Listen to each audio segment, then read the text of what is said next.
அண்மை செய்தியை பார்த்துக் கொண்டிருக்கிறோம். போலீசாரால் காவலாளி அஜித்குமார் அடித்துக் கொல்லப்பட்ட விவகாரம் தொடர்பாக நீதிமன்ற அதிருப்தியை தொடர்ந்து தமிழக வெற்றிக் கழகத்தின் போராட்டம் தள்ளி போகிறது. திருப்புவனம் போலீசாரால் கோவில் காவலாளி அஜித்குமார் அடித்துக் கொல்லப்பட்டதை கண்டித்து தவேக போராட்டம் அறிவித்திருந்தது. கடந்த 3ஆம் தேதி சென்னையில் போராட்டம் நடத்தப்படும் என அறிவிக்கப்பட்ட நிலையில் அனுமதி கிடைக்காததால் 6ஆம் தேதி அறிவிக்கப்பட்டது. 6ஆம் தேதி போராட்டத்திற்கு அனுமதி கோரி உயர்நீதிமன்றத்தை தமிழக வெற்றிக் கழகம் சார்பில் அணுகிய போது நீதிமன்றம் அதிருப்தியை வெளியிட்டது.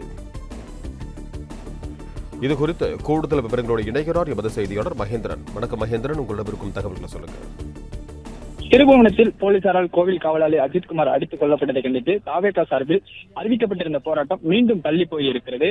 வருகிற 12ஆம் தேதி போராட்டத்தை நடத்த திட்டமிட்டிருப்பதாக தகவல் வெளியாக இருக்கிறது. ஏற்கனவே 6ஆம் தேதி போராட்டம் நடத்த திட்டமிடப்பட்ட நிலையில் நீதிமன்றம் அதற்கு அதிருப்தியை தெரிவித்திருந்தது. உங்களுக்கு ஏன் நீதிமன்றத்தை அணுகியிருந்தால் காவல்துறையினர் அனுமதி கிடைக்காததால் தமிழக வெற்றிக் கழகம் சார்பில் நீதிமன்றத்தில் முறையிடப்பட்டது. நீதிபதிகள் உங்களுக்கு ஏன் அவசரம், உங்களுக்கான வேலையை மட்டும்தான் காவல்துறை பார்க்க வேண்டுமா என அந்த தாவேகா வழக்கில் உயர்நீதிமன்றம் அதிருப்தி தெரிவித்திருந்தது.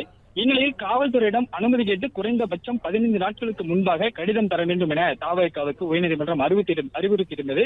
இந்நிலையில் தான் வருகின்ற 12ஆம் தேதி போராட்டம் நடத்த சென்னை சமாதான சாலையில் தமிழக வெற்றிக் கழகம் சார்பில் இந்த விவகாரத்தை கண்டித்து போராட்டம் நடத்த அனுமதி வேண்டும் என்று அனுமதியானது கேட்கப்பட்டிருக்கிறது. ஏற்கனவே ஜூலை 3ஆம் தேதி போராட்டம் நடத்த அனுமதி கேட்கப்பட்டிருந்த நிலையில் அதற்கு அனுமதி மறுக்கப்பட்டது.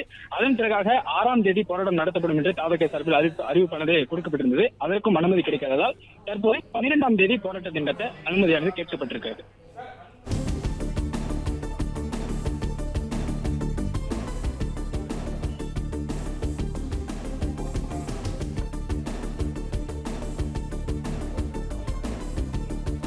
நன்றி மகேந்திரன், உங்க தகவல்களுக்கு.